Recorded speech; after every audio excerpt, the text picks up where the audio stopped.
I won't be using notes today. My topic is machine learning.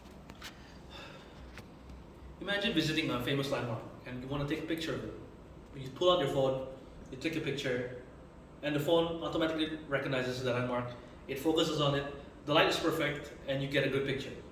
That is machine learning for you. It just works at the background and gives you the output that you want. Machine learning has been talked about for the last 2 years. And so what is machine learning and is it that useful? Well, machine learning is part of artificial intelligence, and what it does, given a data set, it trains on these data sets to produce an outcome. It predicts a certain thing based on the data set that is given. An illustration would be data would be given to the model, it then predicts an algorithm. The algorithm would be something that the machine uses to predict, and we, mankind, will evaluate whether whether the prediction is right or wrong. A good prediction would be a correct prediction, and a bad prediction would be something wrong. An example would be, how does a machine predict which is a cat or which is a dog? Well, we give the model lots of pictures of cats and dogs.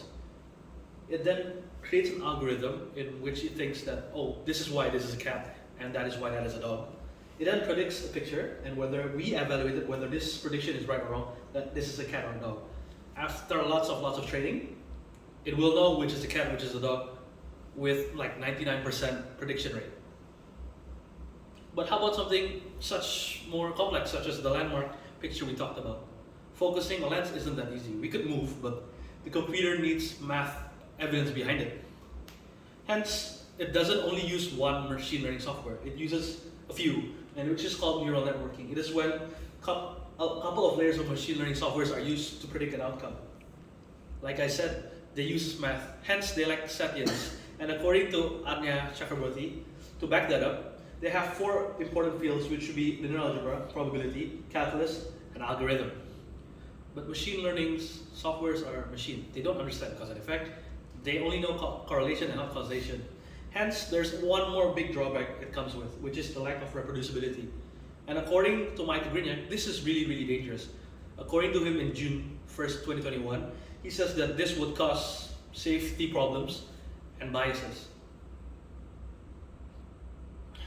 One field that machine learning actually could benefit on research and things would be fields that require automation. Since there is no bias in automation, since automation is all basically things that we do repetitively, we could use machine instead of human to remove human error.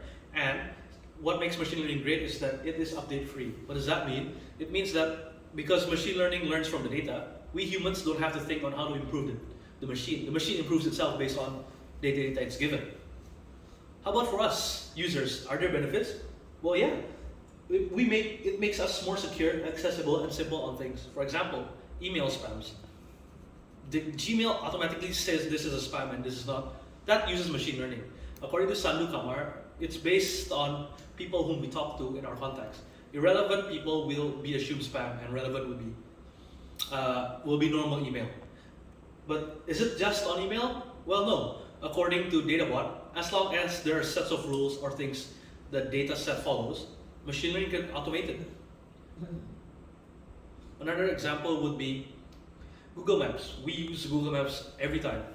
For example, when we want to go places we've known or we don't know, we would like to know how long this takes or how far is the place. Well, machine learning uses distance, how fast our car goes, and traffic congestion, and sometimes data from other users to predict on how long or how much time does it take for us to get from point A to point B. It also does not recommend using a car, say we're using a car. It sometimes says use a train or sometimes use the bike. It gives us a much more faster time. So yeah, it's really nice. Another important thing that machine learning helps is with relevance and intent. Have you ever watched a YouTube video and suddenly, hey, it's the same thing we've talked about and we watched it again? Well, according to Greg Linden, a patent internet search from Google, he says that the machine would give different users different items based on what they watched. So this really helps us as we search through YouTube to find really good videos. Another one would be synonyms. Like say for example, we would buy an iPhone. We would find cost of an iPhone. Machine learning understands that if we search price of iPhone instead, it's the same thing. They're not two different things, and hence it makes life a lot simpler for us. One thing that machine learning is still improving on that I could think of is virtual assistants. Siri and Bixby for iOS and Siri, and for Android it's Bixby. These machines we could talk to, we could tell them call Steve, open Clash of Clans, or send an email to who. And it works, but sometimes they just don't understand. And this is where I think machine learning could also improve. So overall, machine learning is a future asset that we should have, hence because it can do automations and could improve on things that could help make our lives a lot easier. But we have to be careful with the lack of sentience and reproducibility, as it could cause damage to mankind. Thank you.